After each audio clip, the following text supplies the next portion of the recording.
Ba-dum-bum-bum. Ladies and gentlemen, this is JoeJinMovieSoAwesome. I'm Joe. I'm Won-Jin. Thank you for tuning in, guys. I want to thank ZZ. Shout out to ZZ. Shout out to Scott Walker.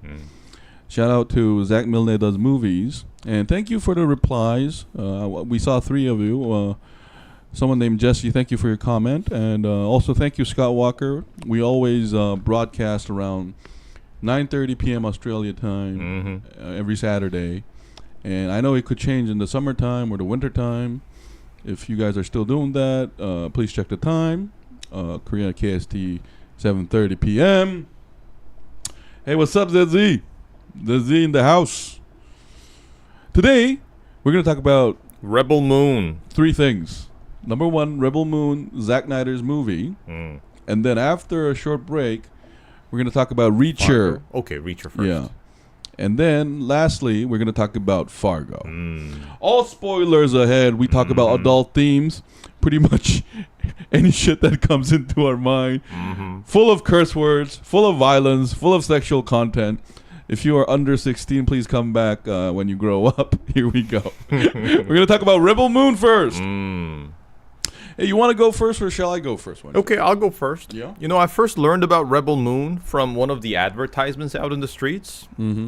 I had no idea Zack Snyder was making this movie. Okay, sorry, Zizzy. What if we are watching What If? Oh, yeah. We decided that we will talk about What If after, like, the whole series ends next week. Yeah. I watched until episode 6. I think 7 dropped today, but we're going to talk about that next week, Zizzy, okay? I'm sorry, Won-Jin. Go ahead. But anyway, so I had no idea Zack Snyder was on this, but it from the looks of the poster, I was reminded myself of like a budget Star Wars. Budget? It kind of gave me a lot of. I mean, because guys, Star Wars is Star Wars. I can't say something like another Star Wars. Right. So it kind of looked like a budget Star Wars, or maybe Dune. So it did have this like space opera feel to it. But I don't know, maybe it was done unconsciously, but I was not expecting much from the movie. Maybe it was to like save myself from the disappointment, because I know there are certain Zack Snyder movies I did enjoy, but some of them like annoy the crap out of me, especially all those like slow motions. He's known for that, isn't that he? aren't really necessary.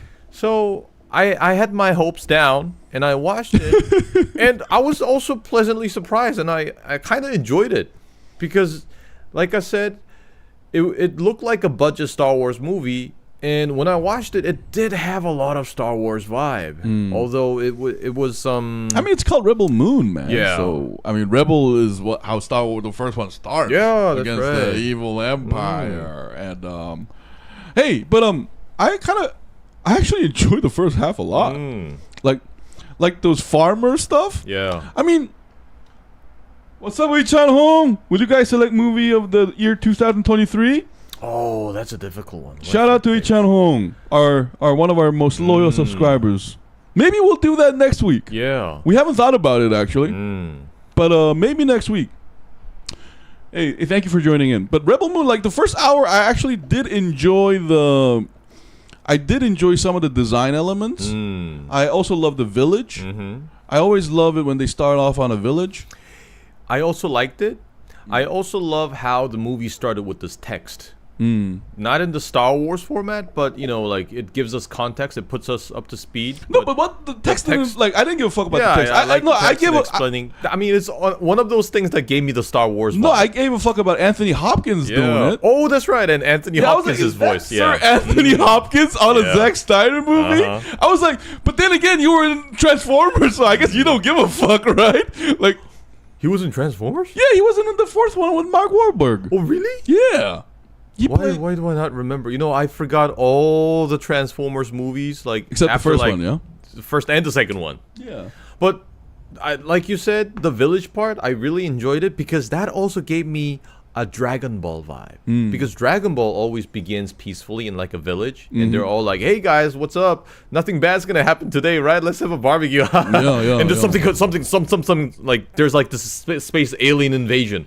and that's exactly what happened. Yeah, listen, hey man, I agree with you. Like, the first half of the first hour was stronger than expected. I mean, these are all cliches, by the way, but I didn't mind it because I love the actors. I love that villain guy. He was in Deadpool, right? Yeah, he's the bad guy from Deadpool. And the funny thing is, he and the good guy, the good farmer guy, they were both playing, what's his name? Yeah. Dario something in Dario Game of Naharis. Thrones. Yeah, they're both Dario Naharis, remember? No, I love this acting, and listen, like, you could argue that every like space opera movie is in the shadow of like Japanese 80s anime and Star Wars, right? So, but I did like the first hour.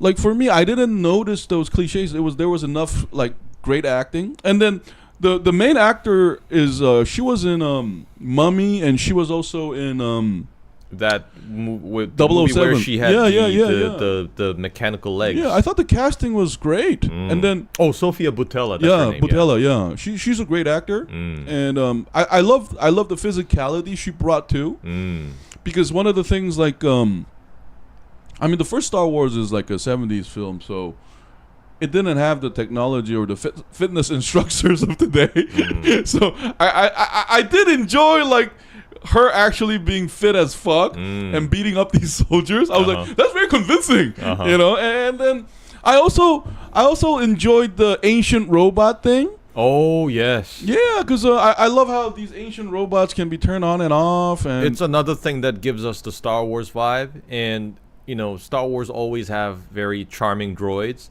And this one not only gave me like a Star Wars droid vibe, but it also gave me that feeling of the Iron Giant. He gave me like a lot of the Iron Giant vibe. Anyways, and the added bonus is that the bot is also voiced by Sir Anthony Hopkins. Yeah, like the moment you hear him, you know it's Sir Anthony Hopkins. I was like, if Sir Anthony Hopkins is on board, maybe it's not so bad. And the first hour was I love the pacing and slow getting to know you, but the problem starts when in my opinion, it starts when they're starting to recruit people. Yeah, why is there a fast forward button suddenly? Like, I was just like, hey man, like, I think Zack Snyder is just good at like he should do movies or series that are 4 hours to 6 hours long. Like, that's all I say, because like there were a lot of like cut element. Like, what? Oh, do you think there will be a director's cut for this? I think so. Yeah. I think I saw, like, after I watched the movie, I searched it, and I think Netflix said do a regular one and then do a director's cut. So I was kind of annoyed by that, to be honest. Like, because now I don't think I mean, when he was producing the movie, he was not limited by, you know, other forces like, you know, the distributor or anything. I think he had more creative freedom with this. Why didn't he just release the director's cut? No, because Won-Jin, if you're going to talk about that, because it's a win-win for Netflix, because they make us watch this and then watch the director's cut again, so that's at least 2 views, which I fucking hate you for, Netflix. Like, I love you and hate you at the same time, because I would have just preferred the director's cut right off the gate. Yeah. Like, I mean, because like the first hour was great. I loved the villain and the setup, but suddenly it felt like we had to rush to this end point where like the 7 samurais are now gathered together and we're gonna fight the villains. Oh, that's also a great point. This also has a strong seven samurais. I mean, you and I, we're not geniuses for saying that, because I think everybody noticed it. Now you're collecting. It's like the Magnificent Seven. You're gonna return to the village and with these like crazy warriors and protect it. But I felt like some of the warriors, except the Irish trader, I thought like why are you joining so fast, man? You don't know this person. Like, and and ZZ, yes, it was released on Netflix. So I don't think it's screening in theaters at the moment. It's only on Netflix. Yeah. It's like a straight to Netflix release. Yeah. So, and like the first hour, actually, I was not annoyed by slow motion or any of the Zack Snyder trademark. Yeah, you know, I was actually actively searching for like these slow motion moments that would annoy me, but I wasn't as annoyed as I thought I would be. No, but the problem was like once the handsome slave slash prince got on that hippogriff, or that bird creature, I started to get annoyed by this slow-mo. Oh, okay. I gotta say, that also reminded me of the Toruk Makto of Avatar. Yeah, that was interesting. No, and another problem was I would like to know what the fuck is going on. Like, what are these like hippogriff like creatures, and like why does Duna Bae? We're a big fan of Duna Bae, by the way. Shout out to a Korean actor, Duna Bae. She's the double sword katana assassin. Like, why is there a spider monster, and what the fuck is going on? Basically, that gave me a Witcher vibe. Yeah, I'm sorry, I'm keep mentioning all these like references of other pieces of work, but it did have a very strong Witcher vibe. And another problem is that this recruiting is not done by the lead characters. They're basically relying on someone else to recruit all these people for them, and it kind of takes the magic away. Because I think for these kind of movies, you know, like the typical hero's journey, as you go on a journey, you embark on a journey, you start meeting all these enemies and allies.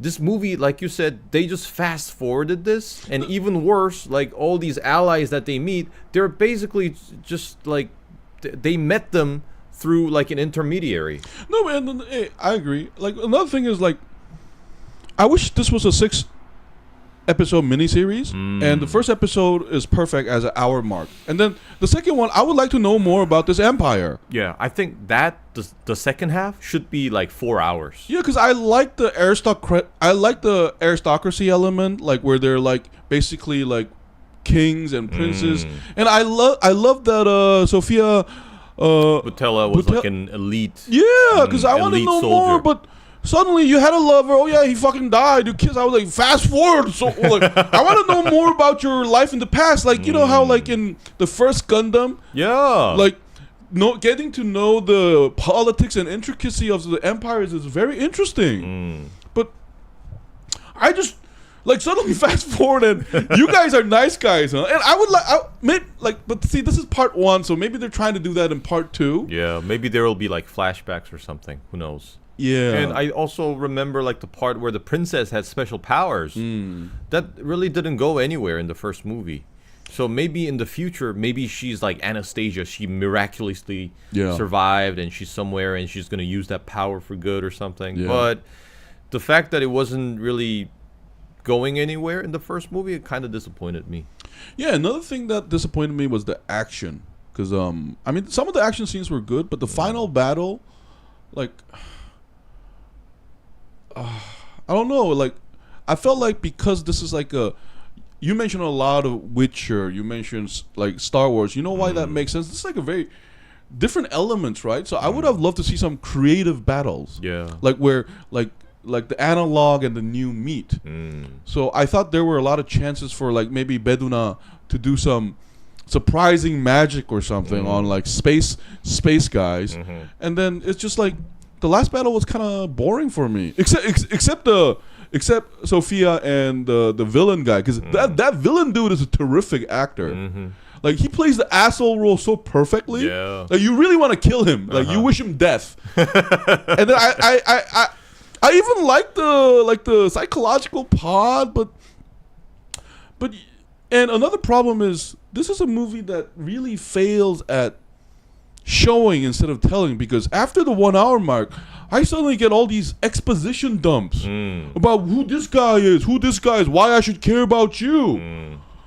I was just like, huh? So that's the point where the pacing's all wrong. No, and because remember, that's like you said, they're exposition dumps. And that should have been done during the exposition. And those like new characters, they should have gotten better dialogues, like to make them like memorable instead of the fancy cool thing. And like, what's up with the general, the handsome guy, the amazing Jimon Honsu? Yeah, the amazing Jimon Honsu, the gladiator. Yeah, from, Won-Jin and we are big fans. The gladiator. of him. Yeah, we love him. Like, where is the diamond? Yeah, Solomon Vandi. Yeah, exactly. Like, Give him some dialogue that's amazing. Like, why isn't he ruminating about his, like, I used to be a general, and mention his, like, sergeant? Yeah, I mean, that's also like a Gladiator throwback. Yeah. That's what happened to Maximus. Yeah, and him just being a drunk and suddenly waking up and then joining me. Like, I think the director cuts will have it, or the part 2 will explain it, because I thought he would have, like, a cool-ass story, like, you see these